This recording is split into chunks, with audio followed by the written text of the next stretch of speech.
அன்பான சகோதர சகோதரிகளே, மீண்டுமாக ஆண்டவர் இயேசு கிறிஸ்துவின் நாமத்தினாலே உங்கள் யாவரையும் வாழ்த்துகிறேன்.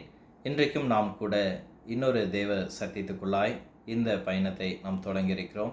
இன்றைக்கான தேவ செய்தியானது the ages of the Bible, வேதாமத்தின் காலங்கள் பற்றிய ஒரு நல்ல சத்தியத்தை நாம் இன்றைக்கு கற்றுக்கொள்ள இருக்கிறோம். அதாவது இன்றைக்கு அநேகருக்கு இருக்கக்கூடிய ஒரு மிக முக்கியமான கேள்விகள், வேதாமத்தில் எல்லா கட்டளைகளும் நமக்கு பொருந்துமா? ஏனென்றால் வேதாமத்தில் பல கட்டளைகள் பல காலங்களில் கொடுக்கப்பட்டிருக்கிறது. அவை நீங்களும் நானும் எந்த கட்டளை பின்பற்றணும், எந்த காலங்கள் எந்த கட்டளைகளை அங்கு பெற்றிருந்தது என்ற ஒரு அறிவு நமக்கு இருக்க வேண்டியது அவசியமாக இருக்கிறது. உதாரணத்திற்கு ஆண்டவர் நோவாவின் இடத்துல பேழை கட்டும்படியான ஒரு கட்டளை கொடுத்தார். இன்றைக்கு அந்த கட்டளையானது உங்களுக்கும் எனக்கும் பொருந்தாது. நீங்களும் நானும் பேழை கட்ட தேவையில்லை. அதே போல் ஆபிரகாம் இடத்துல தேவன் மகனை பலியிடும்படியான ஒரு கட்டளை கொடுத்தார். இன்றைக்கு நம்முடைய பிள்ளைகளை பலியிடக்கூடிய கட்டளைகள் நமக்கு பொருந்தாது. வேதாமத்தில் இன்னும் சில இடங்களில் நம்ம பார்க்கும் பொழுது மிருக பலிகளை, அனிமல் சாக்ரிஃபைஸை நம்ம பார்க்குறோம். விலங்கு பலிகளை கொடுத்தவர்களை நாம் பார்க்கிறோம். அப்போ இன்றைக்கு அந்த விலங்கு பலிகள் நமக்கு சார்ந்திருக்கிறதா, நாம் அதை செய்ய வேண்டுமா என்ற ஒரு கேள்விகள் அங்கே எழும்பும். ஆகவே இதிலிருந்து நாம் கற்றுக்கொள்ளக்கூடிய ஒரு மிக முக்கியமான உண்மை என்னென்று சொல்லி பார்க்கும் பொழுது, வேதாமத்தில் உள்ள எல்லா கட்டளைகளும் ஒவ்வொரு காலத்தில் வாழும் எல்லா மக்களுக்கும் அது பொருந்தாது அப்படிங்கிறத நம்ம புரிந்து கொள்ள வேண்டும். ஆகவே எந்த கட்டளைகள் எனக்கு பொருந்துகிறது, எந்த கட்டளைகள் எனக்கு பொருந்தாது என்பதை ஒரு கிறிஸ்தவராக நீங்களும் நானும் வேதாமத்தை நன்கு கற்றுக்கொள்ள வேண்டும். 2 தீமோத்தேயு புஸ்தகம் 2ஆம் அதிகாரம் 15வது வசனத்தில் பவுல் தீமோத்தேயுக்கு சொல்லும் பொழுது இப்படியாக சொல்லுகிறார், நீ தேவனுக்கு முன்பாக உன்னை உத்தமனாகவும் வெட்கப்படாத வேலையாளனாகவும் சத்திய வசனத்தை நிதானமாய் பகுத்து போதிக்கிறவனாகவும் நிறுத்தி கொள்ள நீ ஜாக்கிரதையாயிரு. ஸோ சத்திய வசனத்தை நிதானமாய் பகுத்து போதிக்கிறவர்களாக இரு என்று அங்கு பவுல் அறிவுறுத்துகிறதை நாம் பார்க்கக்கூடியதாக இருக்கிறோம். ஆகவே இன்றைக்கு நீங்களும் நானும் கூட சத்தியத்தை நாம் பகுத்தறித வேண்டியது அவசியமாக இருக்கிறது. அப்போ வேதாமத்தை பகுத்தறிதல் அப்படின்னா என்ன என்று சொல்லி பார்க்கும் பொழுது, வேதாமம் ஒரே காலத்தில் எழுதப்பட்ட புத்தகம் அல்ல. அது பல காலங்களை, விசேஷமாக 3 காலங்களை அது உள்ளடக்கிய ஒரு வெளிப்பாடாக இருக்கிறது என்பதை நீங்களும் நானும் புரிந்து கொள்ள வேண்டும். அவை வேதாமத்தை நீங்கள் எடுத்துக்கொண்டால் வேதாமத்தில் 3 காலங்களை நாம் பார்க்கக்கூடியதாக இருக்கிறோம். வேதாமத்தில் 3 காலங்களில் 3 வகையான மக்கள் இருந்தார்கள் அப்படிங்கிறத நம்ம பார்க்கிறோம். அது என்னென்ன காலங்கள் என்று சொல்லி பார்க்கும் பொழுது, முதலாவதாக த பேட்ரியார்கல் ஏஜ், பிதாக்களுடைய காலம் என்று பார்க்கிறோம். இரண்டாவதாக த மொசைக்கல் ஏஜ், மோசையினுடைய நியாயப்பிரமாணத்தின் காலம் என்பதை பார்க்கிறோம். மூன்றாவதாக த கிறிஸ்டியன் ஏஜ், அதாவது கிறிஸ்துவின் காலம் அப்படிங்கிறத பார்க்கிறோம். அப்போ இந்த 3 காலங்களை நாம் நம்முடைய வாழ்க்கையில் நன்கு அறிந்திருக்க வேண்டியது, தெரிந்திருக்க வேண்டியது அவசியமாக இருக்கிறது. அப்போ இந்த சத்தியத்தில் இன்றைக்கு நாம் இந்த 3 காலங்களை பற்றிய ஒரு புரிந்து கொள்ளுதலை நாம் பெறக்கூடியவர்களாய் நாம் இருக்கிறோம். ஆகவே வேதாமத்தின் 3 காலங்களை நாம் அறிமுகப்படுத்த இருக்கிறோம். இரண்டாவதாக ஒவ்வொரு காலத்திலும் நடந்த முக்கிய வரலாற்று சம்பவங்களை நாம் பார்க்கக்கூடியவர்களாய் இருக்கிறோம். மூன்றாவதாக நீங்களும் நானும் நியாயப்பிரமாணத்தின் கீழ் வாழ்கிறோமா, அல்லது எந்த காலங்களுக்கு நாம் கீழ்ப்பட்டவர்களாக இருக்கிறோம் அப்படிங்கிறதா இன்றைக்கான இந்த சத்தியத்தில் நம்ம ஆராயக்கூடியவர்களாக இருக்கிறோம். பிரியமானவர்களே, இதில் முதலாவது காலத்தை நாம் இன்றைக்கு சற்று ஆராய்ந்து பார்ப்போம். அது எந்த காலம் என்று சொல்லி பார்க்கும் பொழுது த பேட்ரியார்கல் ஏஜ், பிதாக்களுடைய காலத்தை சற்று நாம் சிந்தித்து பார்ப்போம். வேதாமத்தினுடைய முதல் காலம் எது என்று சொல்லி பார்க்கும் பொழுது இந்த பிதாக்கள் காலம். இந்த பிதாக்களின் காலமானது ஆதாமுடைய நாட்களிலிருந்து அது தொடங்கக்கூடியதாக இருக்கிறது. இந்த பிதாக்களுடைய காலத்தில் சுமார் 2500 ஆண்டுகள் நீடித்தது என்பதை நாம் பார்க்கிறோம். இந்த பிதாக்களுடைய காலத்தில் இருந்த ஒரு சிறப்பு அம்சம் என்னென்று சொல்லி பார்க்கும் பொழுது, அங்கே எழுதப்பட்ட வேதாகமம் இல்லை. There is no written law in the patriarchal age. அப்போ பிதாக்களுடைய காலங்களில் கர்த்தர் எப்படி பேசினார் என்று சொல்லி பார்க்கும் பொழுது, குடும்ப தலைவர்களிடம் நேரடியாக அவர்கள் பேசினார். அப்போ ஒரு குடும்பத்தின் தலைவன் இடத்துல, அந்த குடும்ப தகப்பனார் இடத்துல அது பேசினபடியால் தான் அது இன்றைக்கு பேட்ரியார்க்கல் ஏஜ், பிதாக்களின் காலம் என்கிற ஒரு பெயரை அது பெறுகிறது என்பதை நாம் பார்க்கக்கூடியதாக இருக்கிறோம். வேதாமத்தில் நீங்க எடுத்துக்கொண்டோம் என்றால், தேவன் ஆதாமுடன் அவர் என்ன செய்தாருங்க? நேரடியாக பேசினார். ஆபிரகாமுடன் நேரடியாக பேசினார். யோபுவுடன் அங்கே என்ன செய்தாருங்க? நேரடியாக பேசினார் என்பதை நாம் பார்க்கிறோம். ஆதியாம் புஸ்தகம் 18ஆம் அதிகாரம் 19வது வசனம் சொல்லும் பொழுது, ஆபிரகாமை குறித்து சொல்லும் பொழுது, அவன் தன் பிள்ளைகளுக்கும் தன் வீட்டாருக்கும் கர்த்தருடைய வழியை கைக்கொள்ளும்படி கட்டளையிடுவான் என்று நான் அவனை அறிந்திருக்கிறேன், அவர்கள் நீதியும் நியாயத்தையும் செய்வார்கள். அப்போ தேவன் ஆபிரகாமை பற்றி சொல்லும் பொழுது இங்கே ஒரு வார்த்தை பயன்படுத்துகிறான், அவன் தன் வீட்டாருக்கு கட்டளையிடுவான். So Abraham will teach his family, his home. அப்போ அவனுடைய குடும்பத்தாருக்கு ஆபிரகாம் என்ன செய்வாருங்க? அங்கே கட்டளையிடுவார். ஆகவே பிதாக்களுடைய காலத்தில் தேவன் எப்படி பேசினார் என்று சொல்லி பார்க்கும் பொழுது, அந்த குடும்ப தலைவர்களிடம் அவர் பேசினார். அந்த குடும்ப தலைவர்கள் தங்களுடைய வீட்டாருக்கு என்ன செய்தார்கள்? ஆண்டுடைய கட்டளைகளை அவர்கள் கற்றுக் கொடுத்தார்கள். பிதாக்களுடைய காலங்களில் பார்க்கும் பொழுது அங்கு அனிமல் சாக்ரிஃபைஸ் இருந்ததை நம்ம பார்க்கக்கூடியலாம் இருக்கிறோம். மிருக பலிகள், அதாவது பாவத்திற்காக இரத்த பலி ஒன்று இருந்தது அப்படிங்கிறத நம்ம பார்க்கிறோம். ஆனால் புதிய ஏற்பாட்டில் நாம் படிக்கும் பொழுது எபிரேயர் 10:4 சொல்லும் பொழுது, காளைகளும் வெள்ளாட்டினுடைய இரத்தமும் பாவங்களை என்ன செய்ய முடியாதுங்க? நீக்க முடியாது. ஆகவே பிதாக்களுடைய காலங்களில் என்ன இருந்தது என்று சொல்லி பார்க்கும் பொழுது, ஒரு பாவத்தை நிவர்த்தி செய்ய அந்த பாவ பலியாக விலங்குகளுடைய பலிகளை அங்கு கொடுத்து வந்தார்கள். சரி, இந்த பிதாக்களுடைய காலத்தில் அந்த குடும்ப தலைவர்களுடைய ஒரு முக்கிய பொறுப்பு என்ன என்று சொல்லி பார்க்கும் பொழுது, இந்த பிதாக்கள் தங்களுடைய குடும்பத்திற்காக அவர்கள் என்ன செய்யணுங்க? பலி செலுத்த வேண்டும். இதை நாம யாருடைய வாழ்க்கையில் அதிகமாக பார்க்கலாம் அப்படின்னா, யோபுவினுடைய வாழ்க்கையில நாம் இதை அதிகமாக காண முடியும். யோபு 1ஆம் அதிகாரம் 5ஆம் வசனம் சொல்லும் பொழுது, யோபு அதிகாலையிலே எழுந்து தன் பிள்ளைகளுக்காக சர்வாங்க தகன பலிகளை என்ன செய்வாராமாங்க? செலுத்துவார். ஆதாமும் என்ன செய்ததை பார்த்திருக்கிறோங்க? மிருக பலிகளை செலுத்தினதை நாம் பார்த்திருக்கிறோம். காயினும் ஆபேலும் கூட அங்கு கர்த்தருக்காக பலிகளை செலுத்தினார்கள் என்பதை நாம் வேதத்தில் வாசிக்க கேட்கிறோம். அதுல ஆபேல் தேவனுக்கு கீழ்ப்படிந்தான், காயின் தேவனுக்கு கீழ்ப்படியவில்லை அப்படிங்கிற ஒரு விஷயத்தை நாம் கற்றுக்கொண்டிருக்கிறோம். சரி, இங்க ஒரு மிக முக்கியமான கேள்வி என்ன என்று சொல்லி பார்க்கும் பொழுது, வேதாமம் எழுதப்படாத இந்த பிதாக்களுடைய காலங்கள்ல காயினும் ஆபேலும் எதை பலியாக செலுத்த வேண்டும் என்று அவர்கள் எப்படி தெரிந்து கொண்டார்கள்? எவ்வாறு அவர்கள் பலி செலுத்துவதை பற்றிய ஒரு புரிந்து கொள்ளுதலை அவர்கள் வைத்திருந்தார்கள்? வேத வசனங்களை வாசிக்கும் பொழுது கூட ரோமர் 10ஆம் அதிகாரம் 17வது வசனம் சொல்லும் பொழுது, விசுவாசம் கேள்வியினால் வரும், கேள்வி தேவனுடைய வார்த்தையினால் வரும். ஆகவே ஒருவர் கேள்விப்படாவிட்டால் எப்படி அதை பற்றி அறிந்திருப்பார்? அப்ப இவர்கள் விசுவாசத்தை குறித்தும் இவர்கள் பலிகளை குறித்தும் காயினும் ஆபேலும் எப்படி அறிந்திருந்தார்கள்? அதற்கான வசனம் எபிரேயர் 11:4 சொல்லும் பொழுது, விசுவாசத்தினாலே ஆபேல் காயினை விட மேலான பலியை கர்த்தருக்கு என்ன செய்தாராமாங்க? செலுத்தினார். ஆகவே விசுவாசம் தேவனுடைய வார்த்தை கேட்பதின் மூலம் வருகிறது. ஆகவே ஆபேலும் விசுவாசித்தான், பலி செலுத்தினான். அப்படின்னு என்றால் அதற்கு முன்பதாக என்ன நடந்திருக்கும் என்று சொல்லி பார்க்கும் பொழுது, தேவன் அவர்களிடம் என்ன செய்ய வேண்டும், எதை பலி செலுத்த வேண்டும் என்று அவர் என்ன செய்திருக்க வேண்டுங்க? கூறியிருக்க வேண்டும். ஆகவே தேவன் காயினிடமும் ஆபேலிடமும் அவர் பேசியிருந்தபடியால், அவர் நேரடியாக பேசியிருந்தபடியால், அவர்களிடத்துல தனக்கான பலி என்ன என்பதை அவர் என்ன செய்திருக்கிறாருங்க? அவர் சொல்லியிருக்கிறார். ஆகவே ஒருவர் கீழ்ப்படிந்ததன் மூலமாக அங்கே என்ன செய்யப்பட்டதுங்க? ஒருவருடைய பலிகள் ஏற்றுக்கொள்ளப்பட்டது. காயின் கீழ்ப்படியாததுனால அவருடைய பலிகள் ஏற்றுக்கொள்ளப்படவில்லை. சரி, இதோடு நாம இந்த பிதாக்களுடைய காலத்தை நம்ம பார்க்கிறோம்.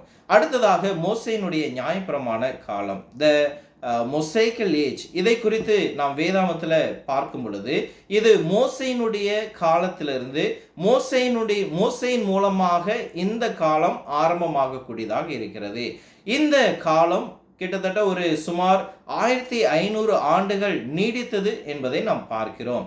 இந்த காலங்களில் பிதாக்களுடைய காலத்திற்கும் இதற்கும் ஒரு வித்தியாசம் என்னென்று சொல்லி பார்க்கும் பொழுது, பிதாக்களின் காலத்தில் எழுதப்பட்ட தேவனுடைய பிரமாணங்கள் இல்லை. ஆனால் மோசேயினுடைய காலங்களில் எழுதப்பட்ட பிரமாணத்தை தேவன் என்ன செய்தாருங்க, அங்கே கொடுத்தார். அதுதான் 10 கட்டளை என்பதை நாம் பார்க்கக்கூடியதாக இருக்கிறோம். சரி, அடுத்ததாக இந்த மோசேயினுடைய காலத்தில் இந்த பிரமாணங்கள் யாருக்காக கொடுக்கப்பட்டது அப்படின்னு சொல்லி பார்க்கும் பொழுது யூதர்களுக்கு மட்டும் அது கொடுக்கப்பட்டது என்பதை பார்க்கிறோம். இந்த யூதர்கள் யார் அப்படின்னா, அவர்கள் சில நேரங்களில் இஸ்ரவேலர்கள் என்று அழைக்கப்படுகிறார்கள், எபிரேயர் என்றும் அவர்கள் அழைக்கப்படுகிறார்கள். அப்போ இந்த நியாய பிரமாணமானது உலகத்திற்கெல்லாம் கொடுக்கப்படவில்லை. மோசேயினுடைய நியாய பிரமாணம் it is not a universal law but it is only for the people of Jews. அப்போ இந்த உலகத்துல வாழ்ந்து இன்னொரு மக்களாகிய புறஜாதியினர் the Gentiles அவர்களுக்கு நியாய பிரமாணம் கொடுக்கப்படவில்லை. அப்போ மோசேயினுடைய நியாய பிரமாணத்தின் மையமாக இருந்தது எது அப்படின்னு நீங்க பார்த்தீங்க அப்படின்னா 10 commandments. இந்த 10 கட்டளைகள் it's a tablet of stone அப்படின்னு சொல்லுவாங்க. அதாவது கற்பலகையில் எழுதப்பட்ட அந்த கட்டளைகள் அப்படிங்கிறத நம்ம பார்க்கிறோம். அவை இந்த 10 கட்டளைகளை நாம் நன்கு அறிந்திருக்கிறோம். ஆனால் உண்மையாகவே வேதாமத்தில் மற்ற வேத வசனங்களை பார்க்கும் பொழுது யூதர்களுக்கு இந்த 10 கட்டளைகளை மாத்திரமல்ல 600க்கும் மேற்பட்ட கட்டளைகளை தேவன் அவர்களுக்கு சட்டதிட்டங்களாக என்ன செய்திருந்தாருங்க, கொடுத்திருந்தார். அப்போ பிதாக்களுடைய காலங்களில் சில கட்டளைகள் மோசேயினுடைய காலங்களிலும் என்ன செய்யப்பட்டு வந்ததுங்க, அது பின்பற்ற வந்தது. அது ஒழுக்க கட்டளைகள் அப்படிங்கிறத நம்ம பார்க்கிறோம். உதாரணத்திற்கு பிதாக்களுடைய காலத்துல கொலை செய்வது தவறு, மோசேயினுடைய காலங்களிலும் கொலை செய்வது தவறாக இருந்தது. ஆகவே சில கட்டளைகளை பிதாக்களுடைய காலத்தினுடைய தொடர்ச்சியாக அது மோசேயினுடைய காலங்களிலும் அது கொடுக்கப்பட்டது அப்படிங்கிறத பார்க்கிறோம். அப்ப இந்த 10 கட்டளையில பிதாக்களின் காலத்தில் கொடுக்கப்படாத ஒரு வித்தியாசமான ஒரு கட்டளை, ஒரு புதிய கட்டளை அப்படின்னா என்ன அப்படின்னு கேட்டீங்க அப்படின்னா that is the keeping of the Sabbath, ஓய்வு நாளை ஆசரிப்பாயாக அப்படிங்கிற அந்த கட்டளையானது பிதாக்களுடைய காலங்களில் கொடுக்கப்படாத ஒரு தனித்துவமான கட்டளை என்பதை நாம் பார்க்கிறோம். ஆகவே இந்த கட்டளையானது மீண்டுமாக சொல்கிறோம், உலக மக்கள் எல்லாருக்கும் இது கொடுக்கப்படவில்லை. அவை மோசேயினுடைய நியாய பிரமாணத்துல பல விசேஷமான சட்டங்கள் இருந்தன. உதாரணத்திற்கு பார்க்கும் பொழுது அவர்கள் சுத்தமான உணவுகளை சாப்பிட வேண்டும், அசுத்தமான உணவுகளை சாப்பிடக்கூடாது. கிளீன் அண்ட் அன்கிளீன் ஃபுட் அப்படிங்கிறத நம்ம பார்க்கிறோம். கிளீன் அண்ட் அன்கிளீன் ட்ரிங்க்ஸ் அப்படிங்கிறத பார்க்கிறோம். பஸ்கா பண்டிகையை அனுசரிக்கிறத நம்ம பார்க்கிறோம். சபாத் நாளை அனுசரிப்பதை நம்ம பார்க்கிறோம். பெந்தகோஸ்தின் பண்டிகைகளை நம்ம பார்க்கிறோம். இப்படி அநேக விசேஷித்த நாட்களும் அநேக விசேஷித்த கட்டளைகளும் இந்த மோசேயினுடைய கட்டளைகள்ல அங்கு சிறப்பம்சமாக இருக்கிறது. இதுல இன்னொரு கட்டளை என்ன என்று சொல்லி பார்க்கும் பொழுது மிருக பலிகள். இந்த மிருக பலிகள் அப்படின்னு அனிமல் சாக்ரிஃபைஸை பார்த்தோம் அப்படின்னா இது பிதாக்களுடைய காலத்தில் இருந்தது போலவே மோசேயினுடைய காலத்திலும் இருந்தது. பிதாக்களுடைய காலத்தில் எப்படி ஆதாம் மற்றும் ஆபிரகாம் மற்றுமாக அங்கு யோபுவை குறித்து நாம் பார்க்கும் பொழுது அவர்கள் தகன பலிகளை செலுத்தினார்கள், மிருக பலிகளை செலுத்தினார்கள். அந்த மிருக பலிகள் மோசேயினுடைய நியாயப்பிரமாணத்திலும் என்ன செய்யுதுங்க, அது கடைபிடிக்கப்படுகிறது. ஏன் என்று சொல்லி பார்க்கும் பொழுது மனிதன் பாவம் செய்தான், பாவத்திற்கு இரத்த பலி அன்றைக்கு என்ன செய்யப்பட்டதுங்க, தேவைப்பட்டது. நாம் மீண்டும் சொல்லுகிறோம், எபிரேயர் 10:4 சொல்லும் பொழுது காளைகள் வெள்ளாக்களுடைய ரத்தம் என்ன செய்யாதுங்க, மனிதனுடைய பாவத்தை நிவர்த்தி செய்யாது. ஆனால் அன்றைய நாட்களில் பிதாக்களுடைய காலத்தில் அங்கு மோசேயினுடைய காலங்களில் அங்கு மிருக பலிகள் செலுத்த வேண்டியது அவசியமாய் இருந்தது. ஆகவே அந்த மிருக பலிகள் மனிதனுடைய பாவத்தை நிரந்தரமாக நீக்கவில்லை. ஏனென்று சொல்லி பார்க்கும் பொழுது இன்றைக்கு ஒரு முறை நான் பாவம் செய்கிறேன் அப்படின்னா நான் இன்னைக்கு ஒரு பலிகை தரேன், நாளைக்கு ஒரு பாவம் செய்கிறேன், நாளைக்கு அப்போ ஒரு நிரந்தரமான பாவ நிவாரணத்தை அந்த மிருக பலிகள் என்ன செய்யலைங்க, அது கொடுக்கவில்லை. ஆனால் இந்த மிருக பலிகள் என்பது கிறிஸ்துவனுடைய அந்த பலிக்கான ஒரு நிழலாக இருந்தது. It was a shadow of the sacrifice of our Lord Savior Jesus Christ. ஆகவே இந்த மிருக பலிகள் என்பது பிதாக்களுடைய காலத்தில் இருந்தது, மோசேயினுடைய காலத்தில் இருந்தது. ஆனால் கிறிஸ்துவின் காலத்தில் அது இல்லை. அடுத்ததாக மோசேயினுடைய காலத்தில் நாம் அறிந்து கொள்ள வேண்டிய இன்னொரு விஷயம், மோசேயின் மூலமாக கொடுக்கப்பட்ட அந்த பிரமாணங்கள் அவைகள் நிரந்தரமானவைகளா? Was the law of Moses being given as a purpose of being eternal? கண்டிப்பா இல்லை. ஏன் என்று சொல்லி பார்க்கும் பொழுது, it was given as a temporary time. அது தற்காலிகமாக அது கொடுக்கப்பட்டது. Till the seat comes. இயேசு கிறிஸ்துவானவர் வரும் வரைக்கும் தான் அந்த பிரமாணம் என்ன செய்யப்பட்டதுங்க, கொடுக்கப்பட்டது. கலாத்தியர் 3:19 சொல்லும் பொழுது, அப்படியானால் நியாயப்பிரமாணத்தின் நோக்கம் என்ன? வாக்குத்தத்தத்தை பெற்ற சந்ததி வரும் வரை நியாயப்பிரமாணம் கொடுக்கப்பட்டது. அப்போ இங்கு சந்ததி என்று யாரை குறித்து சொல்லுகிறது என்று சொல்லி பார்க்கும் பொழுது, தேவன் ஆபிரகாமுக்கு கொடுத்தாங்களா ஒரு ஆசீர்வாதம், ஒரு வாக்குத்தத்தம், உன்னுடைய வித்தினாலே இந்த பூமி என்ன செய்யப்படும், ஆசீர்வதிக்கப்படும். ஆகவே இந்த சந்ததி என்பது இயேசு கிறிஸ்துவை அங்கு குறிக்கக்கூடிய ஒன்றாக இருக்கிறது. ஆகவே புதிய உடன்படிக்கையினுடைய ஒரு வாக்குறுதி என்ன என்று சொல்லி பார்க்கும் பொழுது, பழைய ஏற்பாட்டில் இருந்ததற்கும் புதிய உடன்படிக்கைக்கும் இருக்கிற ஒரு வாக்கு தத்துவம் என்னென்று சொல்லி பார்க்கும் பொழுது, எரேமியா 31:31-32 வரை நான் வாசிக்கும் பொழுது, இது நாட்கள் வரும் என்று கர்த்தர் சொல்லுகிறார். அப்பொழுது இஸ்ரவேல் குடும்பத்தோடும் யூதா குடும்பத்தோடும் புது உடன்படிக்கை பண்ணுவேன். நான் அவர்களை பிதாக்களை எகிப்து தேசத்திலிருந்து அழைத்து வர கைப்பிடித்த நாளிலே அவர்களோடு பண்ணின உடன்படிக்கை அல்ல, ஏனெனில் நான் அவர்களுக்கு நாயகராய் இருந்தோம், அந்த என் உடன்படிக்கையை அவர்கள் மீறி அவமாக்கி போட்டார்களே என்று கர்த்தர் சொல்லுகிறார். ஆகவே இந்த வசனம் நமக்கு போதிக்கூடிய ஒரு விஷயம், இதோ நாட்கள் வரும் என்று கர்த்தர் சொல்லுகிறார். நான் இஸ்ரவேலரோடும் யூதா வீட்டாரோடும் ஒரு புதிய உடன்படிக்கையை ஆண்டவர் தருவேன் என்பதை மோசேயினுடைய காலத்திலேயே எரேமியா தீர்க்கதரிசியின் மூலமாக கர்த்தர் தீர்க்க தரிசனம் கொடுத்திருக்கிறார். அப்போ மோசேயினுடைய காலத்திலே தேவன் ஒரு வாக்குத்தத்தம் கொடுத்திருக்கிறார். இன்னொரு புதிய உடன்படிக்கை என்ன செய்ய போகிறது, அது வரப்போகிறது. இந்த மோசேயினுடைய நியாயப்பிரமாணம் இது நித்தியமானதல்ல, நிரந்தரமான ஒன்று அல்ல என்பதை தேவன் எரேமியா மூலமாக வாக்குத்தத்தம் செய்திருக்கிறார். ஆகவே இயேசு கிறிஸ்துவை நோக்கி சுட்டி காட்டுவதற்காகவே இந்த பழைய பிரமாணங்கள், நியாய பிரமாணங்கள் கொடுக்கப்பட்டது. அப்போ இந்த வேத வசனங்களை நம்ம பார்க்கும் பொழுது, மோசேயினுடைய நியாய பிரமாணம் அது நிரந்தரமானது, நித்தியமானதல்ல, அது தற்காலிகமானது. ஏனென்றால் எரேமியா 31:31 நான் I will make a new covenant என்கிற ஒரு ப்ராமிஸ் தேவன் என்ன செய்திருக்கிறாருங்க, நம்ம எல்லாருக்கும் கொடுத்திருக்கிறார். சரி, இந்த பிதாக்களின் காலத்துல, மோசேயினுடைய காலத்துல நம்ம யூதர்களை பற்றி படிக்கிறோம், தேவனுடைய பிள்ளைகளை பற்றி படிக்கிறோம். வாட் அபவுட் புறஜாதிகள், gentiles? What about the gentiles? இவர்களை குறித்து தேவன் என்ன திட்டம் வைத்திருந்தார்? புறஜாதியினரை தேவன் மறந்து விட்டாரா? அவர்களை அன்றைக்கு அவர் தெரிந்து கொள்ளவில்லையா? அவர்களுக்கு அன்றைக்கு ஆண்டவருடைய வசனம் சொல்லப்படவில்லையா என்று நீங்கள் கேட்டு பார்க்கும் பொழுது, பழைய ஏற்பாட்டில் தேவன் அவர்கள் மீதும் கவனத்தை வைத்திருந்தார் என்பதை நாம் நிச்சயம் அறிந்திருக்க வேண்டிய ஒரு விஷயமாக இருக்கிறது. ஏன் என்று சொல்லி பார்க்கும் பொழுது, யோனா புத்தகத்தில் நாம் இந்த விஷயத்தை நன்கு கற்றுக்கொள்ளலாம். தேவன் நோவாவை நினிவே பட்டணத்திற்கு மனம் திரும்பும்படி அவர்களை பிரசங்கிக்க அவரை அனுப்பும் பொழுது, யார் அந்த நினிவே பட்டணத்தார் அப்படின்னு சொல்லி பார்க்கும் பொழுது, they were not a Jews, they were a Gentiles. அவர்கள் யூதர் அல்ல, புறஜாதிகள்.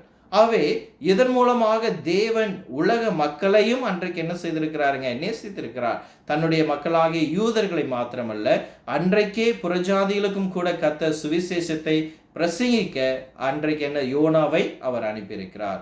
சரி பிரியமானவர்களே, இந்த புரிதலோடு பிரதாக்களின் காலம், மோசேயினுடைய காலம், அடுத்ததாக கிறிஸ்துவினுடைய காலத்தை குறித்து, மூன்றாவது காலமாகிய கிறிஸ்துவின் காலத்தை, த ஏஜ் ஆஃப் கிறிஸ்டியானிட்டி பற்றி நாம் தெரிந்து கொள்ளக்கூடியதாக இருக்கிறோம். இந்த காலம் எங்கு தொடங்கப்பட்டது என்று சொல்லி பார்க்கும் பொழுது, முதல் நூற்றாண்டுல இது என்ன செய்யப்பட்டதுங்க, துவங்கப்பட்டதாக இருக்கிறது. அது இன்றைக்கும் வரைக்கும் அது தொடர்ந்து கொண்டு இருக்கிறது. ஆண்டவர் இயேசு கிறிஸ்து இரண்டாம் வருகை வரைக்கும் இந்த கிறிஸ்துவ காலம் அது தொடரக்கூடிய ஒன்றாய் இருக்கிறது. இந்த ஆண்டு சுமார் இந்த கிறிஸ்துவ காலமானது 2000 ஆண்டுகளாக இது என்ன செய்யப்பட்டு வருகிறதுங்க, இது நடத்தப்பட்டு வருகிறது. அப்ப கிறிஸ்தவ காலம் எப்பொழுது சரியாக ஆரம்பிக்கப்பட்டது அப்படின்னு சொல்லி பார்க்கும் பொழுது, இயேசு கிறிஸ்துனுடைய மரணத்திலிருந்து இந்த கிறிஸ்துனுடைய காலம் என்ன செய்யப்படுதுங்க, அங்கு உடன்படிக்கை ஆரம்பிக்கப்படுகிறது அப்படிங்கிறத பார்க்கிறோம். ஆண்டவர் இயேசு கிறிஸ்துனுடைய மரணம் இல்லாமல் இந்த கிறிஸ்துவ காலங்களுடைய தொடர்ச்சி இல்லை. ஆகவே இயேசு கிறிஸ்து மரித்து அடக்கம் பண்ணப்பட்டு உயிர்த்தெழுந்த தருணத்துல இந்த புதிய காலமாகிய கிறிஸ்துவின் காலம் அங்கு துவங்கக்கூடியதாக இருக்கிறது. கிட்டத்தட்ட நம்ம சொல்லணும் அப்படின்னா, கிபி 33ஆம் ஆண்டுல அப்போஸ்தலர் 2ஆம் அதிகாரத்திலிருந்து இந்த கிறிஸ்தவ காலம் அங்கு தொடங்கக்கூடியதாக இருக்கிறது. இந்த காலகட்டங்கள்ல தான் தேவனுடைய உண்மையான திருச்சபையானது அங்கு நிறுவப்பட்டது அப்படிங்கிறத நம்ம பார்க்கிறோம். அப்ப இந்த கிறிஸ்துவனுடைய காலம் எவ்வளவு காலங்கள் நீடிக்கும், how long it's going to last அப்படின்னு சொல்லி பார்க்கும் பொழுது, till the end of the world or till the second coming of our Lord Jesus Christ. அப்ப இந்த காலமானது யாருக்கானது, யார் இந்த காலத்திற்கு சொந்தமானவர்கள் அப்படிங்கிற ஒரு கேள்வி கேட்கும் பொழுது, this Christianity age belongs to the entire world. உலகம் எங்கும் இருக்கிற எல்லா ஜனங்களுக்கும் இந்த கிறிஸ்துவின் காலத்தின் கீழே வாழக்கூடியவர்களா இருக்கிறாங்க. there is no only Jewish or there is no only a specific people. ஒரு குறிப்பிட்ட ஜனங்களோ யூத ஜனங்களுக்கோ மாத்திரமல்ல, உலகத்தில் இருக்கிற எல்லா ஜனங்களும் இந்த கிறிஸ்துவின் காலத்திற்கு அங்கே கீழ்ப்பட்டவர்களாக இருக்கிறார். ஏனென்று சொல்லி பார்க்கும் பொழுது அப்போஸ்தலர் 17:30 நமக்கு போதிக்கிறது, அறியாமையின் காலங்களை தேவன் கவனியாமல் விட்டார், இப்பொழுதோ எல்லா இடங்களிலும் உள்ள எல்லா மனிதரும் மனம் திரும்ப வேண்டும் என்று அவர் என்ன செய்கிறாருங்க, கட்டளையிடுகிறார். so he want all men everywhere from all men to be what saved. ஆகவே இது ஒரு நாட்டிற்கோ ஒரு இனத்திற்கோ ஒரு குறிப்பிட்ட மொழியை பேசக்கூடிய ஜனங்களுக்கு மாத்திரம் கொடுக்கப்பட்டதல்ல, மாறாக உலகமெங்கும் இருக்கிற அனைவருக்கும் கொடுக்கப்பட்டது. அப்ப இந்த கிறிஸ்துவின் காலம் எல்லாருக்கும் கொடுக்கப்பட்டது அப்படின்னா, ஒருவர் எப்படி இந்த கிறிஸ்துவின் காலத்துல தேவனுடைய பிள்ளையாக மாறுவது?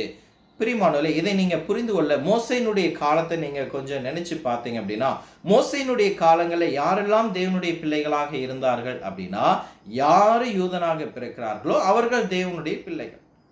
if they just born in a Jewish family, they are belongs to God and they are God's people. ஆனால் கிறிஸ்துவனுடைய காலத்துல யார் தேவனுடைய பிள்ளைகள் அப்படின்னு சொல்லி பார்க்கும் பொழுது, whoever believes and baptized, they are the children of God. யார் கர்த்தரை விசுவாசித்து ஞானஸ்நானம் பெறுகிறார்களோ அவர்கள் அனைவருமே தேவனுடைய பிள்ளைகள் என்பதை இந்த புதிய பிரமாணம் நமக்கு போதிக்கிறது. கலாத்தியர் 3:26-27 சொல்லும் பொழுது, நீங்கள் அனைவரும் கிறிஸ்து இயேசுவின் மேலுள்ள விசுவாசத்தினாலே தேவனுடைய பிள்ளைகளாய் இருக்கிறீர்கள். உங்களில் எத்தனை பேர் கிறிஸ்துவுக்குள் ஞானஸ்நானம் பெற்றீர்களோ அவர்கள் கிறிஸ்துவை தரித்துக் கொண்டீர்கள். அப்போ கர்த்தரை விசுவாசித்து ஞானஸ்நானம் பெறும் பொழுது நாம் தேவனுடைய பிள்ளைகளாக இன்றைக்கு மாறுகிறோம். அப்ப தேவனுடைய ஜனங்கள் யார் என்று சொல்லி பார்க்கும் பொழுது, இன்றைக்கு யூதர்கள் தேவனுடைய ஜனங்கள் அல்ல, கிறிஸ்தவர்கள் தேவனுடைய ஜனங்கள். The Jews are not God's children, but every Christians are considered and belong to God's own children. பிரியமானவர்களே, இந்த கிறிஸ்துவின் காலங்களில் நாம் அடுத்ததாக தெரிந்து கொள்ள வேண்டிய ஒரு மிக முக்கியமான விஷயம், ஒழுக்க கட்டளைகள் தொடர்கின்றனவா? அதாவது பிதாக்களுடைய காலங்களில் ஒழுக்க கட்டளைகள் இருந்தது, மோசேயினுடைய காலங்களில் ஒழுக்க கட்டளைகள் இருந்தது, கிறிஸ்துவனுடைய காலங்களிலும் ஒழுக்க கட்டளைகள் இருக்குது அப்படின்னா, yes of course we have some moral laws. இன்றைக்கும் புதிய ஏற்பாட்டிலும் கிறிஸ்துவின் காலத்திலேயும் நம்ம கொலை செய்யக்கூடாது, திருடக்கூடாது, விக்கிராராதனை செய்யக்கூடாது அப்படிங்கிற மோசேயினுடைய அந்த 10 கட்டளைகளில் கொடுக்கப்பட்ட அனைத்து கட்டளைகளும் நமக்கு என்ன இருக்குதுங்க, இன்றைக்கும் அது நமக்கு பொருந்தக்கூடியதாக இருக்கிறது. Accept one. அது என்ன என்று சொல்லி பார்க்கும் பொழுது, சபாத் நாளை ஓய்வு நாளை அனுசரிக்கக்கூடிய கட்டளை மாத்திரம் நமக்கு இல்லை. ஒரு விஷயத்தை இங்கே நல்லா புரிஞ்சுங்க, பிதாக்களுடைய காலங்களில் என்ன இல்லைங்க, அங்கு ஓய்வு நாள் இல்லை.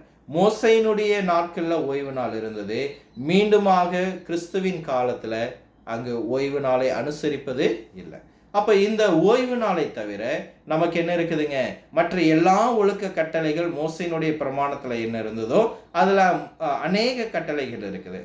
அதுலேயும் விசேஷமாக இந்த சபாத்து நாளை மாத்திரமல்ல, சில விஷயங்களை 10 கட்டளைக்கு அப்பாற்பட்டு நம்ம போய் பார்க்கும் பொழுது அங்கு தூபம் காட்டுதல், ஆரோனுடைய ஆசாரிய அனுசரிப்பு முறைகள், உணவு கட்டுப்பாடுகள், மிருக பலிகள், யூத பண்டிகைகள் என்று இந்த கட்டளையெல்லாம் கிறிஸ்துவனுடைய காலங்களில் பொருந்தாத ஒரு கட்டளைகளாக இருக்கிறது. ஏன் என்று சொல்லி பார்க்கும் பொழுது, கொலோசியர் 2ஆம் அதிகாரம் 14வது வசனத்தில் வேதம் சொல்லுகிறது, எங்களுக்கு விரோதமாக இருந்த கட்டளைகளின் கையெழுத்தை அவர் அழித்து அதை சிலுவையில் என்ன செய்தாராமாங்க, அறிந்தார். அப்போ இயேசு கிறிஸ்துவானவர் பழைய ஏற்பாட்டினுடைய அநேக சட்ட திட்டங்களை என்ன செய்தாருங்க, சிலுவையில் அறைந்தார். அப்போ அந்த யூதர்களுடைய பாரம்பரியம், அந்த யூதர்களுடைய அந்த ட்ரெடிஷ்னல், அவங்க பாரம்பரியமாக பின்பற்றி வந்த சில காரியங்களை கர்த்தர் என்ன செய்தாருங்க, சிலுவையில் அறைந்தார். ஆனால் ஒழுக்க கட்டளைகள், கொலை செய்யாதாக, விபச்சாரம் செய்யாதிருப்பாயாக, களவு செய்யாதிருப்பாயாக, போய் அப்போ இந்த மாதிரி ஒழுக்க கட்டளைகள் மோசையினுடைய பிரமாணத்தில் இருந்தது போல இன்றைக்கு புதிய பிரமாணமாகிய கிறிஸ்துவின் பிரமாணத்திலும் அது இருக்கிறது அப்படிங்கிறத நம்ம பார்க்கக்கூடியதாக இருக்கிறோம். இன்னும் விசேஷமாக சொல்லும் பொழுது புதிய பிரமாணத்தில் நம்முடைய பழைய பிரமாணத்திலும் புதிய பிரமாணத்திலும் இருக்கக்கூடிய இன்னொரு ஒற்றுமை என்ன, ஒழுக்க காரியங்களை பார்க்கும் பொழுது நம்முடைய சக மனிதர்களை நாம் நேசிக்க வேண்டும். பழைய ஏற்பாட்டிலும் தேவன் சொன்னார், உங்களுடைய அந்நியரை நீங்கள் என்ன செய்யுங்கள், உபசரிங்கள், உங்களுடைய அந்நியரை நீங்கள் நேசிங்க என்று சொன்னார். புதிய ஏற்பாட்டிலும் கர்த்தர் நமக்கு அதே கட்டளை என்ன செய்கிறாருங்க, அவர் கொடுத்திருக்கிறார். ஆகவே அன்பு என்பது தேவனுக்கு செய்யும் ஒரு சேவையினுடைய மிக முக்கியமாக இருக்கிறது. அது மோசையினுடைய காலத்திலும் இருந்தது, இன்றைக்கு கிறிஸ்துவனுடைய காலத்திலும் இருக்கிறது. மத்தேயு 23:37 சொல்லும் பொழுது, தேவனை முழு இருதயத்தோடும் முழு ஆத்துமாவோடும் முழு மனதோடும் நேசிப்பது போலவே நம்மை போலவே நம் அயலானையும் நாம் நேசித்து தேவனுக்கு செய்வது மிக முக்கியமான ஒரு கட்டளையாக இருக்கிறது.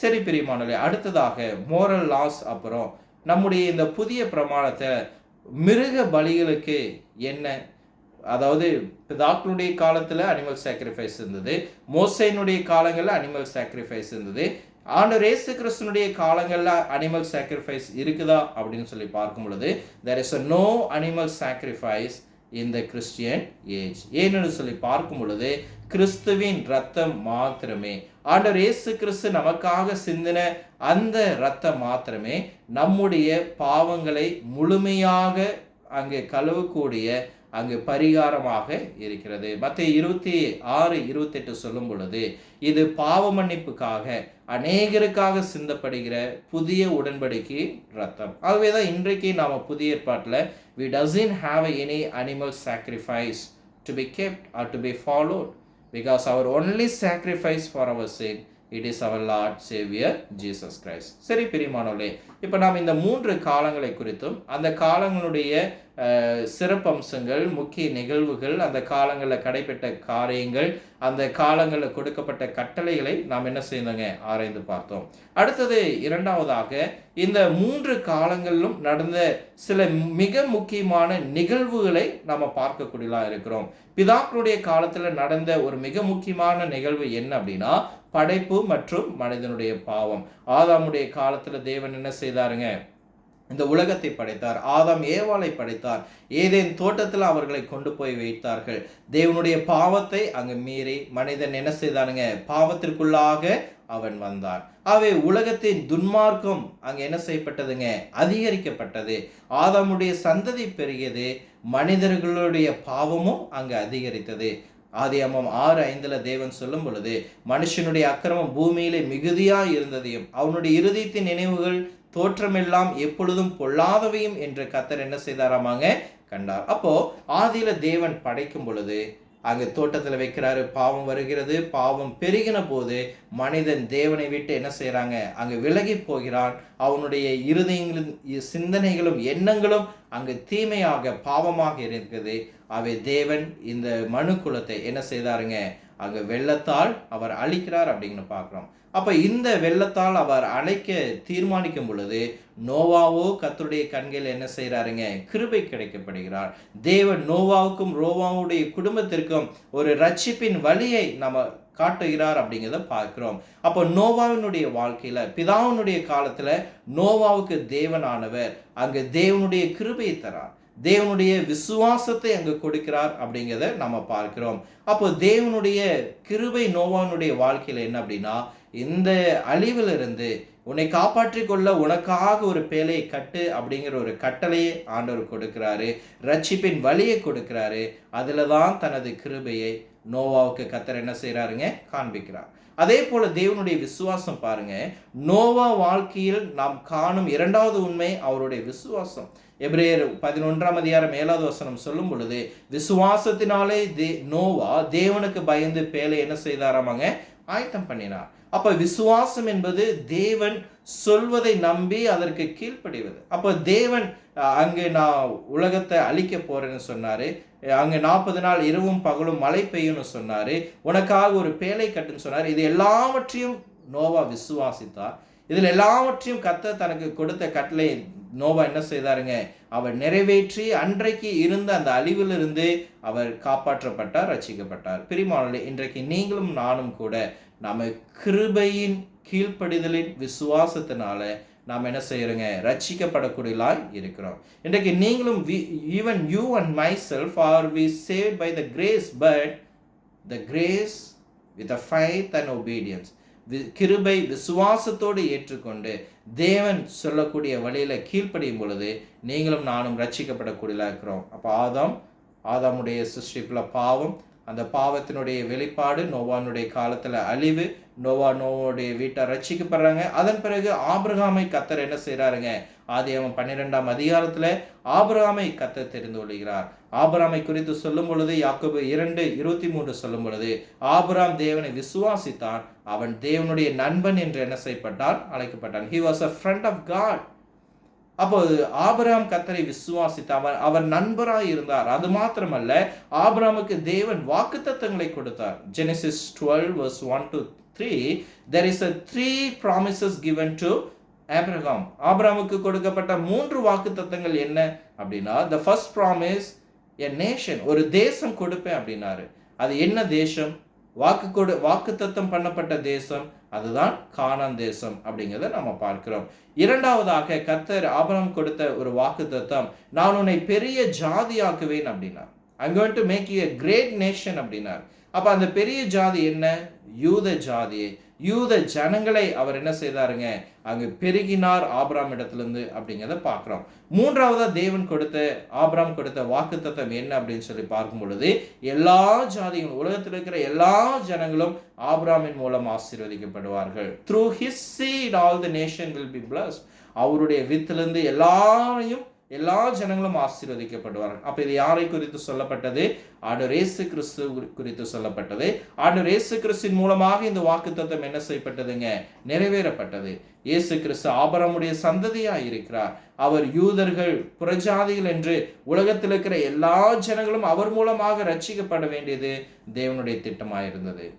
அப்ப இந்த ஆபிரகாமுடைய வாக்குத்தத்தத்தை தொடர்ந்து தேவனுடைய காரியத்தை நாம் பார்க்கும் பொழுது, பிதாக்களுடைய காலத்துல ஆபிரகாமுக்கு பிறகு அவருடைய மகன் ஈசாக்கு வராரு. ஈசாக்குக்கு அப்புறம் தேவன் யாக்கோபை தெரிந்து கொள்றாரு. யாக்கோபின் மூலமாக யாக்கோபு இஸ்ரவேல் என்று அழைக்கப்படுகிறார். இஸ்ரவேல் என்கிற அந்த யாக்கோபு நிமித்தமாக 12 குமாரர்கள் வராங்க. இந்த 12 குமாரர்ல அங்கே யோசேப்பை கர்த்தர் தெரிந்து கொள்கிறார். யோசேப்பு என்பவர் எகிப்து தேசத்துக்கு அடிமையாக என்ன செய்யப்பட்டார், விற்கப்பட்டார். நாளில் அவர் அந்த தேசத்துல ஒரு மிகப்பெரிய ஒரு பதவி கிடைக்கப்படுகிறது. அந்த தேசத்துல பஞ்சங்கள் வரும் பொழுது அவரை விற்ற அவருடைய சொந்த சகோதரர்கள் அந்த தேசத்துக்கு திரும்ப வராரு. அவர் தங்களுடைய குடும்பத்தை சந்திக்கிறாங்க. யோசேப்பை நிமித்தமாக அவர்கள் எகிப்துல வாழ ஆரம்பிக்கிறாங்க. அந்த எகிப்து தேசத்துல இஸ்ரவேல் ஜனங்கள் என்ன செய்கிறார்கள், அங்கு பழுகி பெருகினார்கள் அப்படின்னு பார்க்கிறோம். அப்போ இந்த காலங்களோடு நம்முடைய பிதாக்களின் காலத்தை நம்ம பார்க்கிறோம். இதுக்கு அடுத்ததாக பழைய ஏற்பாட்டில் 2வது புத்தகமாகிய யாத்ராமம் அப்படிங்கிற ஒரு புத்தகத்துல தான் நமக்கு யாரு அறிமுகமாகறாங்க அப்படின்னு சொல்லி பார்க்கும் பொழுது மோசே அறிமுகமாகிறார். மோசே அறிமுகம் ஆவதற்கு முன்பதாக யோசேப்பின் நிமித்தமாக அவருடைய சகோதரர்கள் எல்லாரும் அங்கு எகிப்துக்கு வந்து எகிப்துல இஸ்ரவேல் ஜனங்கள் பழுகி பெருகின பொழுது அங்கு இஸ்ரவேலர்களை அறியாத வேறொரு ராஜா, புதிய ராஜா, யோசேப்பை அறியாத ஒரு புதிய ராஜா அங்கு வரும் பொழுது இஸ்ரவேல் ஜனங்களை அடிமைகளாக மாற்றி இஸ்ரவேல் ஜனங்கள் அங்கு ஒடுக்கப்படும் அந்த சூழ்நிலையில தான் அங்கு கர்த்தர் யாரை எழுப்புறாருங்க, மோசேயை எழுப்புறார். அப்போ இந்த மோசையினுடைய வாழ்க்கையில நம்ம பார்க்கும் பொழுது மோசையை தேவன் தெரிந்து கொள்றார். அப்போ மோசையின் மூலமாக இந்த ஜனங்களை எகிப்து தேசத்திலிருந்து வெளியே கொண்டு வருவதற்காக கர்த்தர் 10 வாதைகளை என்ன செய்யறாருங்க, அங்கு பர்ஃபார்ம் பண்ண வைக்கிறார். அந்த 10 வாதைகளை கர்த்தர் அங்கு பண்ண வச்சு இஸ்ரவேலர்களை இறுதியாக அந்த எகிப்தின் அடிமைத்தனத்திலிருந்து கர்த்தர் வெளியே கொண்டு வராரு. அங்கு செங்கடலை 2ஆக பிளந்து அங்கு தரையில, அந்த கடலினுடைய தரையில அவர்கள் நடந்து வரும்படியாக செய்கிறாரு. இவங்க கரையெல்லாம் கடந்து வந்த பிறகு அவங்க ஒரு இடத்துல இருக்கிறாங்க. அப்பொழுது தேவன் மோசேயை சீனாய் மலைக்கு வர சொல்றாரு. அந்த சீனாய் மலைக்கு அவரை வர சொல்லி அங்கு தேவன் மோசேயின் இடத்துல ஒரு புதிய பிரமாணத்தை கொடுக்கிறார். That is the time when the law of Moses begins. அந்த இடத்துல தான் மோசே தேவனுடைய கரங்களில் பெற்றுக்கொண்ட அந்த 10 கட்டளைகள், அந்த தருணத்துல தான் மோசையினுடைய காலம் என்ன செய்யப்படுதுங்க, அங்கே ஆரம்பிக்கப்படக்கூடியதாக இருக்கிறது. அப்போ இந்த மோசையினுடைய நியாயப்பிரமாணம், இந்த நியாயப்பிரமாணத்தினுடைய மையம் என்ன அப்படின்னு சொல்லி பார்க்கும் பொழுது 10 கட்டளைகள் அப்படிங்கிறத நீங்க பார்க்குறீங்க.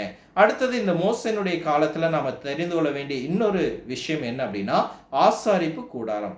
இந்த ஆசாரிப்பு கூடாரம் அப்படிங்கிறது பிதாக்களுடைய காலத்துல இல்லை, இங்கு மோசேனுடைய காலத்துல நம்ம பார்க்கிறோம். இந்த ஆசாரிப்பு கூடாரம் என்பது மிக முக்கியமான ஒரு ஆராதனை இடம் அப்படிங்கிறத பார்க்கிறோம். It is also called as a tabernacle. அப்போ இந்த ஆசாரிப்பு கூடாரமானது கிறிஸ்துவனுடைய காலத்திற்கு ஒரு நிழலா இருந்தது. நீங்க உண்மையாவே அந்த ஆசாரிப்பு கூடாரத்தினுடைய அமைப்பு, அது எப்படி உருவாக்கப்பட்டது, இதெல்லாம் பார்த்தீங்க அப்படின்னா இதனுடைய ஒவ்வொரு பொருளும் அடுத்ததாக வரக்கூடிய கிறிஸ்துவின் காலத்தில் நிறைவேற போகக்கூடிய சில உண்மைகளின் நிழலாக ஆண்டவர் இந்த ஆசரிப்பு கூடாரத்தை கொடுத்திருப்பார். சரி, அடுத்தது இந்த மோசேனுடைய காலத்துல முக்கியமான ஒரு நிகழ்வு என்ன அப்படின்னா வாக்குத்தத்தத்தின் தேசம். ஆதியாகமம் 12ஆம் அதிகாரத்துல தேவன் ஆபிரகாமுக்கு வாக்குத்தத்தம் கொடுத்தார் இல்லைங்களா, அந்த வாக்குறுதியை கர்த்தர் இந்த இடத்துல நிறைவேற்றுகிறாரு. எப்பங்க 40 ஆண்டுகள் அவர்கள் எகிப்திலிருந்து விடுதலையாகி அங்க வனாந்தரத்துல சுற்றி இறுதியாக ஆபிரகாமுக்கு கொடுக்கப்பட்ட அந்த கானான் தேசத்துல இஸ்ரவேல் ஜனங்கள் போறாங்க. இப்ப இந்த கானான் தேசத்துக்கு அவர்கள் சுதந்திரித்த பிறகு அங்கு நடக்கக்கூடிய இன்னொரு மிக முக்கியமான விஷயம் என்று சொல்லி பார்க்கும் பொழுது ஆசாரிப்பு கூடாரத்துக்கு பதிலாக நிலையான ஒரு ஆலயம் கட்டப்பட்டது. ஒரு the temple of God is going to be built. இந்த நிலையான ஆலயம், டெம்பிள் அடுத்தது பழைய ஏற்பாட்டில் மோசேனுடைய காலத்தில் மிக முக்கியமான ஒரு விஷயம் என்னென்று சொல்லி பார்க்கும் பொழுது the divided kingdom, first king and the second king, முதல் 1 ராஜாக்கள் 2 ராஜாக்கள் ஆகிய இந்த புத்தகங்களை நீங்கள் படிக்கும் பொழுது அங்கு சவுல் மற்றும் சாலமோனுடைய நாட்களில் கர்த்தர் ராஜ்யங்களை ஒன்றாக இருந்தது. ஆனால் அவர்களுடைய ராஜ்யத்துக்கு பிறகு அங்கு ராஜ்யம் பிளவுபடுகிறது. அங்கு வடக்கு ராஜ்யம் தெற்கு ராஜ்யம் என்று அங்கு யூத ஜனங்கள் 2ஆக அவர்கள் என்ன செய்கிறார்கள், பிரிகிறார்கள். இதுல ஒரு வருத்தமான விஷயம், அவங்க பிரிந்தது மாத்திரமல்ல 2 ராஜ்யங்களுமே தேவனை விட்டு விலகி போனது அப்படிங்கிறத பார்க்கிறோம். 2 ராஜ்யங்களுமே விக்கிரக ஆராதனையில ஈடுபட்டார்கள். அப்ப அவர்கள் மீண்டுமாக பாவ வாழ்க்கைக்கு போய் தேவனை விட்டு விலகி போகும் பொழுது கர்த்தர் இந்த யூதர்களை யாருடைய கையில ஒப்பு கொடுக்கிறாருங்க, புறஜாதிகளுடைய கையில ஒப்பு கொடுக்கிறார். அப்ப தேவன் இந்த சூழ்நிலையில புறஜாதி தேசங்களை அவர் பயன்படுத்தி தன்னுடைய ஜனங்களை அவர் என்ன செய்யறாருங்க, அங்க தண்டித்தார் அப்படிங்கிற பார்க்கிறோம். விசேஷமாக வடக்கு ராஜ்யத்தை எடுத்துக்கொண்டோம் என்றால் அசிரியர்களால் அவர்கள் சிறைபிடிக்கப்படுகிறார்கள். தெற்கு ராஜ்யம் என்பது பாபிலோன் ராஜ்யத்தினால் என்ன செய்யப்படுதுங்க, சிறைபிடிக்கப்படுகிறது. ஆகவே இந்த சூழ்நிலையில கூட அன்றைக்கே விசுவாசமுள்ள மனிதர்கள் இருந்தார்கள். இந்த இருண்ட காலத்திலும் கூட தேவனுக்கு உண்மையான சில விசுவாசிகள் இருந்தார்கள். அதுல ஒரு சிலர் யார் அப்படின்னு சொல்லி பார்க்கும் பொழுது தானியேலை பார்க்கிறோம். அதுக்கு அடுத்தது சாத்ராக், மேஷேக், ஆபேத்நேகோ, இவர்களெல்லாம் மிக தைரியமாக விசுவாசத்தோடு கர்த்தரை சேவித்த விசுவாச வீரர்களாக இருக்கிறார்கள். அப்போ இந்த காலங்கள்ல தான் நம்ம புதிய ஏற்பாட்டின் ஒரு துவக்கத்தை நம்ம பார்க்கும் பொழுது, புதிய ஏற்பாடு ஆரம்பிக்கும் பொழுதும் அங்க மீண்டும் வாக்குத்தத்த தேசத்துல தான் அவங்க இருக்கிறாங்க. நம்ம மத்தேயு, மார்க், லூக்கா, யோவான், இந்த புஸ்தகங்கள் எல்லாம் நம்ம புதிய ஏற்பாட்டின் ஆரம்ப புஸ்தகங்கள். இதையே நம்ம படிக்கும் பொழுது அந்த புத்தகங்களுடைய நாட்களிலும் எதுதான் இருந்தது அப்படின்னா மோசேனுடைய காலங்கள் தான் இருந்தது. இந்த யூதர்கள் வாக்குத்தத்தம் பண்ணப்பட்ட தேசத்துல தான் இருந்தாங்க. அவர்கள் ரோமருடைய ஆட்சியின் கீழாக அன்றைக்கு இருந்தார்கள். அப்ப இந்த நாட்கள்ல தான் ஆண்டவர் இயேசு கிறிஸ்து லூக்கா 2:7 பிரகாரமாக ஆண்டவர் இயேசு கிறிஸ்துனுடைய பிறப்பை நாம் பார்க்கிறோம். மத்தேயு 1:21 சொல்லும் பொழுது அவர் தம்முடைய ஜனங்களை அவருடைய பாவங்களிலிருந்து ரட்சிப்பார். அப்போ வேதாமத்தினுடைய ஒரு மிக முக்கியமான ஒரு மையப்பகுதி என்ன அப்படின்னா இயேசு அப்படிங்கிறத நம்ம பார்க்கக்கூடியதாக இருக்கிறோம். ஆகவே ஆபிரகாமுக்கு கொடுக்கப்பட்ட 3வது வாக்குத்தத்தம் நிறைவேறுகிறது. அது ஆண்டவர் இயேசு கிறிஸ்து பிறக்கிறார்.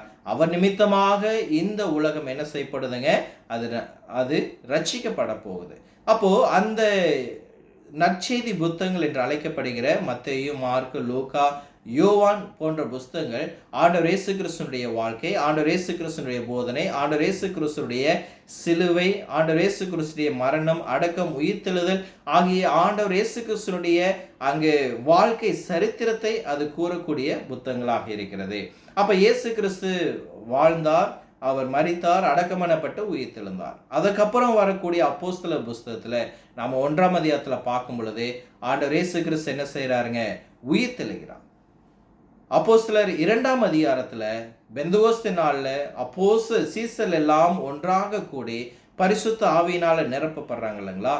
இந்த அப்போஸ்தலர் 2ஆம் அதிகாரம் தான் கிறிஸ்துவின் காலத்தினுடைய ஒரு பிறப்பிடமாக இருக்கிறது. கிறிஸ்துவின் காலம் ஆரம்பமானதாக இருக்கிறது. சபை நிறுவப்பட்டதாக இருக்கிறது. எரேமியா 31:31 சொல்லப்பட்ட புதிய உடன்படிக்கை நான் உண்டு பண்ணுவேன்னு சொன்ன அந்த புதிய உடன்படிக்கை நடைமுறைக்கு கொண்டு வரப்பட்ட ஒரு தருணம் அப்போஸ்தலர் 2ஆம் அதிகாரம். கொலோசியர் 2:14 சொன்னார் இல்லைங்களா? எங்களுக்கு விரோதமாக இருந்த கட்டளையின் கையெழுத்தை அழித்து அதை சிலுவையில் அறைந்தார். ஆண்டவர் இயேசு கிறிஸ்து சிலுவையில பழைய பிரமாணங்களை, நியாய பிரமாணங்களை, மோசேயினுடைய பிரமாணங்களை அவர் சிலுவையில் என்ன செய்தாருங்க? அவர் ஒழித்து விட்டார். அதையெல்லாம் அழித்து ஒரு புதிய பிரமாணம் அப்போஸ்தலர் இயேசு கிறிஸ்து 2ஆம் அதிகாரத்துல அங்க என்ன செய்யப்படுதுங்க? அங்க நிறுவப்படுகிறது. அப்போ மோசேயினுடைய நியாய பிரமாணம் தனது நோக்கத்தை நிறைவேற்றி அது என்ன செஞ்சிருச்சுங்க? முடிவுக்கு வந்தது. இயேசு கிறிஸ்துனுடைய நியாயப்பிரமாணம் அப்போஸ்தலர் 2ஆம் அதிகாரத்துல அது அமலுக்கு வந்தது அப்படிங்கிறத நம்ம பார்க்கிறோம். அப்ப இந்த பெந்தகோஸ்து நாள்ல எல்லா யூதர்களும் கூடி வந்த இந்த தருணத்துல தான் பரிசுத்தாவின் மூலமாக இந்த நியாயப்பிரமாணம் அங்க வெளிப்படுத்தப்பட்டது. அப்ப இந்த தருணத்துல யூதர்கள் என்ன செய்தார்கள்? அங்கு ரட்சிக்கப்பட்டார்கள். யூதர்கள் பழைய மத அமைப்பை அங்கு நிறைவேற்றப்பட்டார்கள் அப்படிங்கிறத பார்க்கிறோம். அப்போ பெந்தகோஸ்து நாள்ல 3000 பேர் ரட்சிக்கப்பட்டார்கள். சபை பெருகினது, சபை வளர்ந்து கொண்டு வந்தது. அப்போ புறஜாதியினர் எப்பொழுது ரட்சிக்கப்பட்டார்கள்? புறஜாதியினர் எப்பொழுது கிறிஸ்துக்குள்ளாக சேர்க்கப்பட்டார்கள் அப்படின்னு சொல்லி பார்க்கும் பொழுது அப்போஸ்தலர் 10ஆம் அதிகாரம் வரை புறஜாதிகள் சபைக்குள்ளாக சேர்க்கப்படவில்லை. அப்போஸ்தலர் 10ஆம் அதிகாரத்துல பல ஆண்டுகளுக்கு பிறகு, அப்போஸ்தலர் 2க்கும் 10க்கும் இடைப்பட்ட அநேக ஆண்டுகளுக்கு பிறகு அங்கு புறஜாதிகள் தேவனுடைய ரட்சிப்பின் திட்டத்துக்குள்ளாக கொண்டு வரப்படுகிறார்கள். இந்த புறஜாதிகள்ல ரட்சிப்பின் திட்டத்துல முதலாவது தெரிந்து கொள்ளப்பட்ட ரட்சிக்கப்பட்ட நபர் யார் அப்படின்னு சொல்லி பார்க்கும் பொழுது அங்கு கொர்நேலியு அப்படிங்கிற மனிதன் இருக்கிறாரு. அவரை நீங்க அப்போஸ்தலர் 10ஆம் அதிகாரத்துல நம்ம பார்க்கலாம். சரி, இதுதான் இதனுடைய தொடர்ச்சியாக புதிய பிரமாணத்துல யூதர்கள், கிறிஸ்தவர்கள் என்று எல்லாருமே என்ன செய்கிறார்கள்? இன்றைக்கு வரைக்கும் கிறிஸ்தனுடைய காலத்தில் இருக்கிறோம். ஆகவே நாம பிதாக்களுடைய காலத்தை குறித்து ஆராய்ந்தோம், மோசேயினுடைய காலத்தை குறித்து ஆராய்ந்தோம், கிறிஸ்துவினுடைய காலங்களை குறித்து ஆராய்ந்தோம். அதனுடைய சிறப்பம்சங்கள், அன்றைக்கு கடைபிடிக்கப்பட்ட திட்டங்களை நாம் ஆராய்ந்தோம். சரி, we are coming to the end of the lesson. இந்த பாடத்தினுடைய இறுதியில இன்றைக்கு அநேகர் பழைய ஏற்பாட்டில் உள்ள சில கட்டளைகளை பின்பற்றுகிறார்கள், சிலவற்றை பின்பற்றுவதில்லை. இதற்கு இடையில ஏன் அப்படிங்கிற ஒரு கேள்வியை நாம் கேட்கும் பொழுது சில கேள்விகள் நமக்கு பதிலை தரக்கூடியதாக இருக்குது. அந்த கேள்விகளை நாம் பார்த்து இந்த பாடத்தை நிறைவு செய்வோம். இன்று நாம் எந்த நியாயப்பிரமாணத்தின் கீழ் வாழ்கிறோம்? 2 தீமோத்தேயு 2ஆம் அதிகாரம் 15வது வசனம், நீ தேவனுக்கு முன்பாக உன்னை உத்தமனாகவும் வெட்கப்படாத வேலைக்காரனாகவும் சத்திய வசனத்தை நிதானமாய் பகுத்து போதிக்கிறனாகவும் நிறுத்த ஜாக்கிரதையா இருக்கு. அப்ப இன்றைக்கு இருக்கிற ஒவ்வொரு விசுவாசியும் அறிந்திருக்க வேண்டிய சில முக்கியமான விஷயங்கள் என்ன என்று சொல்லி பார்க்கும் பொழுது, வேதாமத்தில் இருக்கக்கூடிய இந்த கட்டளைகள் எனக்கு பொருந்துமா பொருந்தாதான்? வேதாமத்தில் எந்த குறிப்பிட்ட கட்டளைகள் எந்த காலத்தில் சொல்லப்பட்டது, எந்த மக்களுக்கு சொல்லப்பட்டது என்பதை நாம் நன்கு அறியும் பொழுது இந்த கேள்விக்கான பதிலை நாம் தெரிந்து கொள்ளக்கூடியதாக இருக்கிறோம். ஆகவே இன்றைக்கு நாம் எந்த கட்டளையின் கீழாக இருக்கிறோம் என்ற ஒரு கேள்வி வரும் பொழுது இன்றைக்கு நாம் கிறிஸ்துவின் நியாயப்பிரமாணத்திற்கு கீழ் நாம் வாழ்கிறோம். நாம் மாத்திரமல்ல, இன்றைக்கு இருக்கிற உலகத்தில் உள்ள எல்லா மக்களும் கிறிஸ்துவின் காலத்தின் கீழ் இருக்கிறார்கள். இரண்டாவதாக, இயேசு பழைய நியாயப்பிரமாணத்தை அழிக்க வந்தாராம். மத்தேயு 5:17 சொல்லும் பொழுது நியாயப்பிரமாணமானது நியாய பிரமாணத்தையாவது தீர்க்க தரிசனங்களையாவது அழிக்க வந்தேன் என்று எண்ணாதிருங்கள், அழிக்க வரவில்லை, அவைகளை நிறைவேற்ற வந்தேன். இப்ப நிறைய பேர் இந்த வசனத்தை கொண்டு வந்துட்டு ஆண்டவர் இயேசு கிறிஸ்து நியாய பிரமாணத்தை அழிக்க வரலைன்னு சொன்னாரு, அதை நிறைவேற்றதானே வந்தேன்னு சொன்னாரு. அப்போ அவர் அழிக்காததுனால நான் அதை என்ன செய்யலாம், இன்றைக்கு நாம் பின்பற்றலாம் என்று நியாய பிரமாணத்தை பின்பற்றுகிறார்கள். பிரிமானலே, மோசேயினுடைய நியாய பிரமாணம் இயேசுவை நோக்கி வழிநடத்துவதற்காக கொடுக்கப்பட்டது. அது தற்காலிகமான ஒன்றாக இருந்தது.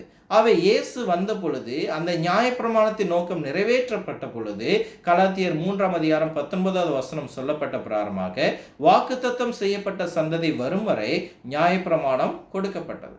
ஆகவே சந்ததியாகிய கிறிஸ்து வரும் வரை அது கொடுக்கப்பட்டது. ஆகவே மோசே நியாயப்பிரமாணம் இயேசு வரும் வரை மாத்திரமே அது இருந்தது.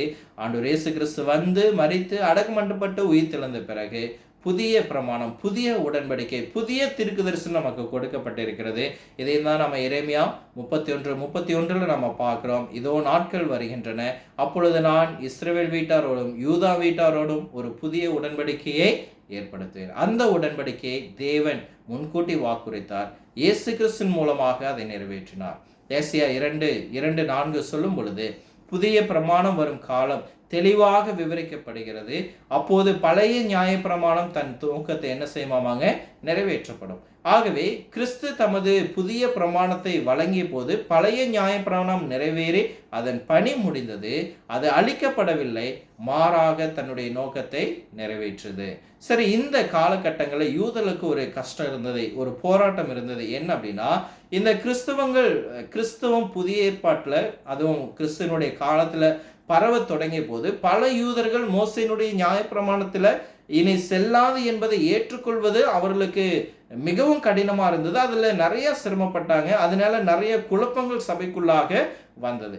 அவருடைய அந்த குழப்பத்தை நீட்பதற்காகவே ரோமர் 7:1-4 சொல்லும் பொழுது கிறிஸ்துவின் நியாயப்பிரமாணத்தையும் மோசேயினுடைய நியாயப்பிரமாணத்தையும் ஒன்றாக பின்பற்ற நம்மளால் என்ன செய்ய முடியாது. அப்படி நீங்க பின்பற்றுவது ஆவிக்குரிய விபச்சாரம் என்று என்ன செய்யப்பட்டது அங்கு சொல்லப்படுகிறது. 2 கொரிந்தியர் 3:7-13 வரைக்கும் மோசே நியாயப்பிரமாணமும் 10 கட்டளையிலும் நீக்கப்பட்டதாக தெளிவாக நமக்கு கூறுகிறது. ஆகவே இன்றைக்கு மோசேயினுடைய பிரமாணத்தையும் கிறிஸ்துவின் பிரமாணத்தையும் நம்ம ஒன்றாக என்ன செய்யக்கூடாதுங்க, மிக்ஸ் பண்ணி நம்ம பார்க்கக்கூடாது. சரி, அடுத்ததாக பழைய நியாயப்பிரமாணம் எப்பொழுது முடிவுக்கு வந்தது? கொலோசியர் 2:4 ஆண்டவர் இயேசு கிறிஸ்து சிலுவையில் மரிக்கும் பொழுது பழைய பிரமாணம் முடிவுக்கு வந்தது. அப்போ அந்த பழைய பிரமாணம் முடிவுக்கு வரும் பொழுது என்ன மாற்றங்கள் நடைபெற்றது, என்ன ஆச்சு அப்படின்னு சொல்லி பார்க்கும் பொழுது மோசேயினுடைய நியாயப்பிரமாணத்திலிருந்து பல கட்டளைகளுக்கு நாம என்ன செய்யலைங்க, கட்டுப்பட தேவையில்லை. அதாவது moral laws are still there, but இந்த யூதர்களுடைய பாரம்பரியம், அந்த யூதர்களுடைய பழக்க வழக்கங்கள் நம்மை சார்ந்ததல்ல.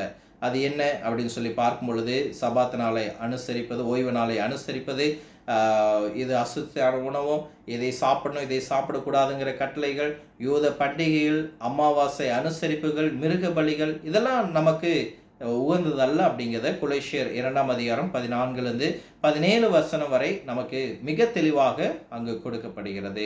ஆனால் இந்த 10 கட்டளைகளை நாம் பார்க்கும் பொழுது அந்த 10 கட்டளை இருக்கிற அநேக கட்டளைகள் இன்றைக்கும் நமக்கு இருக்கிறது, accept keeping of the Shabad டே.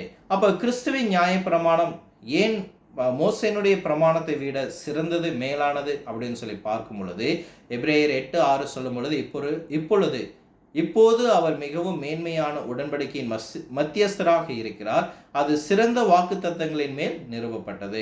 ஆண்டவர் இயேசு கிறிஸ்துவினுடைய உடன்படிக்கை ஒரு சிறந்த உடன்படிக்கை, சிறந்த வாக்குறுதியின் மேல் அது அமர்ந்திருக்கக்கூடியதாக இருக்கிறது. இந்த உடன்படிக்கை ஒரு உண்மையான பாவ மன்னிப்பை நமக்கு கொடுக்கக்கூடியதாக இருக்கிறது.